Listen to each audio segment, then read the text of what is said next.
L'Expo è alle porte, ma per chi programma la formazione degli operatori turistici è come se l'esposizione fosse già avvenuta e sia in qualche modo un'occasione persa che deve far riflettere su come migliorare accoglienza e rapporto con i turisti potenziali da attirare in giro per il mondo, in primis facendosi capire nella loro lingua e dimostrando di conoscere i loro usi e costumi.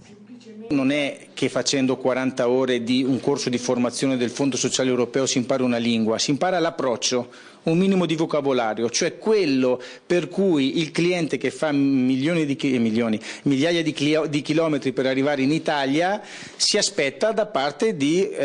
un addetto alla reception, cioè accoglierlo col sorriso, con un saluto in lingua tradizionale del proprio paese può essere già un sentirsi a casa. L'Ente Bilaterale Veneto e Confesercenti hanno tracciato il bilancio di un percorso formativo finanziato dal Fondo Sociale Europeo che ha coinvolto un centinaio di alberghi e altre strutture ricettive venete. Progetti che hanno evidenziato le carenze nell'approccio con i flussi turistici dei paesi delle economie emergenti, dovuti anche a un utilizzo non ottimale della promozione su Internet. Stiamo cercando di sensibilizzare le imprese sulla necessità di essere maggiormente presenti su quelli che sono i canali social, non quelli tradizionali che conosciamo noi dell'area occidentale, Google, YouTube e Facebook, ma sui social e sui canali motori di ricerca